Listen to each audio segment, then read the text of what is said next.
স্বামীকে কিভাবে সন্তুষ্ট করতে হয় এই বিষয়ে আলোচনা করেছেন ষষ্ঠ শ্রেণীর ডিজিটাল প্রযুক্তি ক্লাসে। এমন অভিযোগ উঠেছে বরিশাল নগরীর হালিমা খাতুন বালিকা মাধ্যমিক বিদ্যালয়ের শিক্ষক মাইদুল ইসলামের বিরুদ্ধে। আমার সন্তান যদি গার্লস স্কুলে সেফ না থাকে তাহলে সে কোথায় সেফ থাকবে? আমরা তো গার্লসে দিছি সেফ থাকার জন্য, এইসব সমস্যা প্রতিকূলতার ভিতরে যাতে না পড়ে এই জন্য দিছি। আমি চাই এটার সঠিক বিচার হোক। শিক্ষার্থীদের অভিযোগ, শ্রেণীকক্ষে পড়ার বিষয় বাদে নানা ধরনের অশ্লীল কথাবার্তা এবং অশ্লীল কর্মকাণ্ড করেন অভিযুক্ত শিক্ষক। এমনকি ছাত্রীদের শরীর স্পর্শ করার অভিযোগ উঠেছে মাইদুল ইসলাম নামের ওই শিক্ষকের বিরুদ্ধে। তার গায়ের উপরে হাত দিয়েছে মাস্টার, এই যে অন্যান্য মেয়েরা নালিশ করেছে, তারা বড় হয়েছে, এখন তো ছোট না। শিক্ষকের অনৈতিক ও অশ্লীল কর্মকাণ্ডের এই বিষয়টি প্রধান শিক্ষককে লিখিতভাবে অবহিত করে অভিযোগ দিয়েছে বিদ্যালয়ের ষষ্ঠ শ্রেণীর 12 জন শিক্ষার্থী। তবে অভিযুক্ত শিক্ষক মাইদুল ইসলামের সাথে অভিযোগের বিষয়ে মুঠোফোনে কথা বললে তিনি বিষয়টি অস্বীকার করেন। আমি ভাইয়া 4 দিনের ছুটি নিয়েছি, এখন ভাই আপনি এটা প্রধান শিক্ষকের কাছে জানেন, আমি এই সম্বন্ধে জানা নাই আমার। অভিযোগের পর এ ঘটনায় 3 সদস্যের তদন্ত কমিটি গঠন করে স্কুল কর্তৃপক্ষ। শিক্ষক মাইদুল ইসলামের এমন আচরণের সত্যতা পেয়েছেন বলে জানিয়েছেন 3 সদস্যের তদন্ত কমিটি।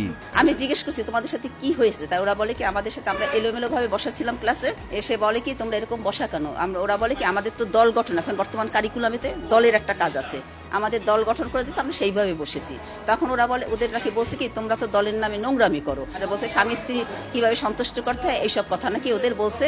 ওরা না কষ্ট পাইছে, মানে ওদের কাছে জিনিসটা খারাপ লাগছে। ছাড়ে ওদের গায়ে হাত দেয়, আর তারপরে ওরকম যে বাবা মা বা স্বামী স্ত্রী সম্পর্ক নিয়ে কথা বলছে, এসব যেগুলা প্রত্যাশিত না। অভিযুক্ত শিক্ষকের বিরুদ্ধে শিক্ষার্থীদের অভিযোগ সত্য হলে আইনগত ব্যবস্থা নেওয়ার দাবি করেন অভিভাবকেরা।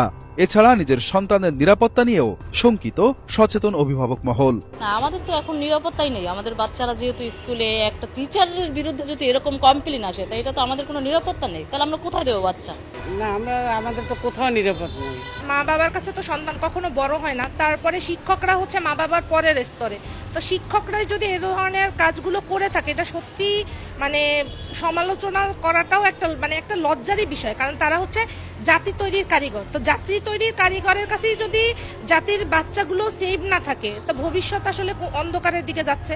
তারাই যদি অরাজকতা করে, বিভিন্ন কর্ম করে, তাহলে আমাদের থাকার তো কোনো জায়গা নেই, তাহলে আমাদের পক্ষে দুর্বল করে।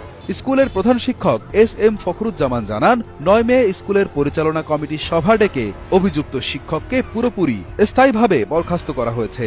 অভিযোগ পাওয়ার পর আমরা শ্রেণী শিক্ষক এবং আমাদের সহকারী প্রধান শিক্ষক এবং আমাদের কার্যকরী পরিষদের একজন সদস্য, এই 3 জনের সমন্বয়ে আমরা একটা তদন্ত কমিটি করে তাদের কাছ থেকে একটা রিপোর্ট নিই এবং তারা সেই মেয়েদের সাথে কথা বলে এই যে সত্যতা পেয়েছে। সত্যতা পাওয়ার পর আমরা ওই দিনই গত বৃহস্পতিবার কার্যকরী পরিষদের একটা সভা ডাকি। এই সভায় তাকে বরখাস্ত করে দেওয়া হয়। বিদ্যালয়ের ব্যবস্থাপনা কমিটির সভাপতি মোস্তাফিজুর রহমান ফয়সাল জানান, দায়ী শিক্ষকের বিরুদ্ধে আইনগত ব্যবস্থা নেওয়া হবে। আমরা তার বিরুদ্ধে থানায় এই ব্যাপারে জিডি করব।